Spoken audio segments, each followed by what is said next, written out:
But yeah, maneuverability wise, yeah, it's definitely a world away,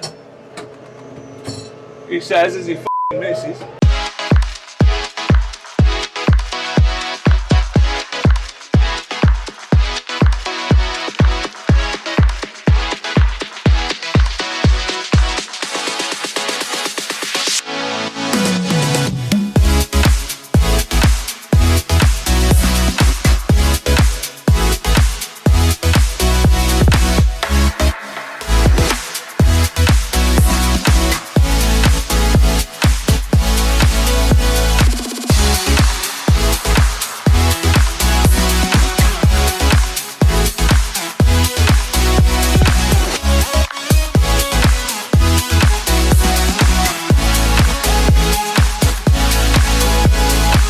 Everybody, hello and welcome along to another review from us. Hopefully it's going to be a bit of a bobby dazzler for you, particularly if you are in the market for a simple spec, easy to sort of jump on and drive, bit of a sort of a stockman's tractor really. So if that's the kind of thing you are after at the moment, then hopefully this little review might provide a little bit of food for thought. Now, the tractors that we have on review for you this time, well, we've got a brace of the latest Case IH Farmall tractors. Now, both of these tractors are new additions to the Farmall family.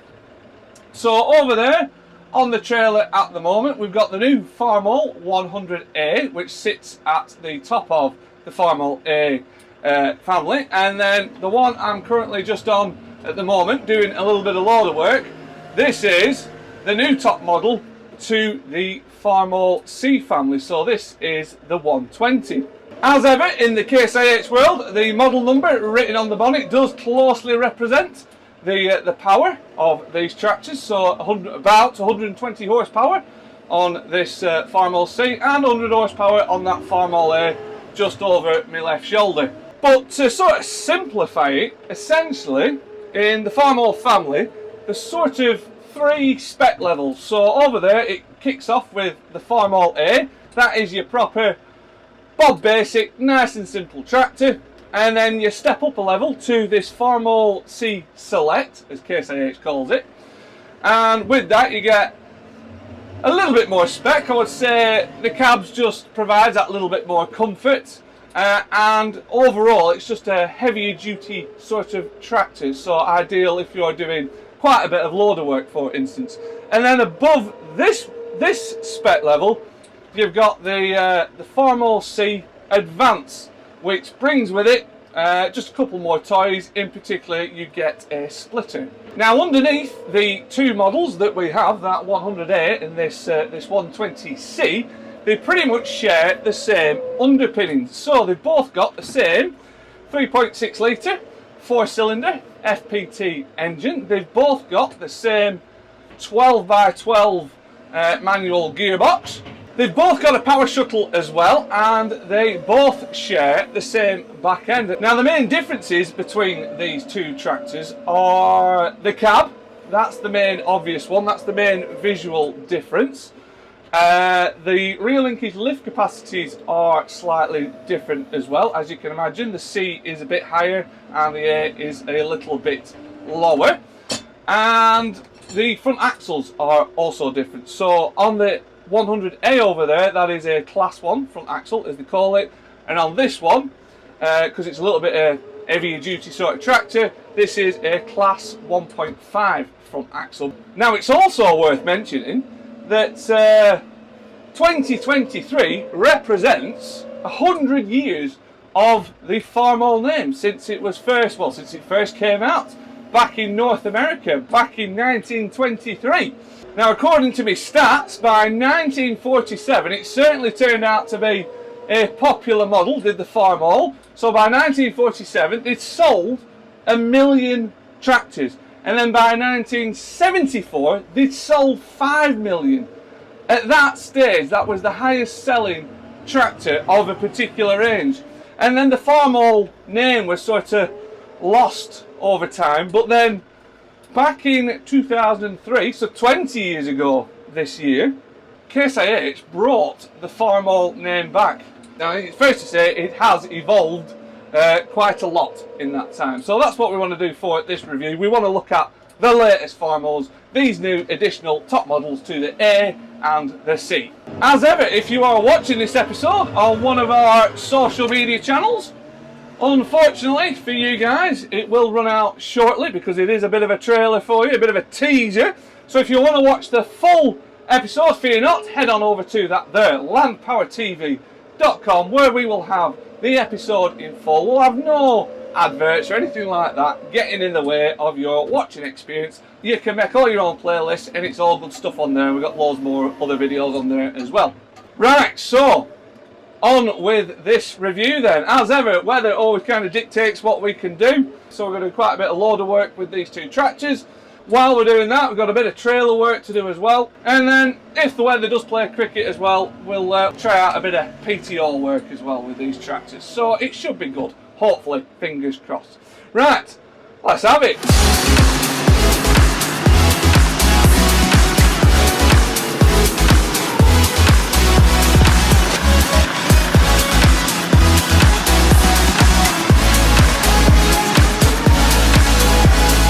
Right, ladies and gents, on with the review, and we will kick off with this the Farmall C, the 120C. So we'll start off with a bit of cab chat then, and as I mentioned earlier on in the video, that's probably one of the biggest sort of visual differences you'll notice between the Farmall A and the Farmall C. So the C has got a 6-pillar cab, which has been around for quite a while. It's quite a familiar place if you've ever driven the smaller Case IH tractors or the smaller New Holland tractors. It's blue cousins.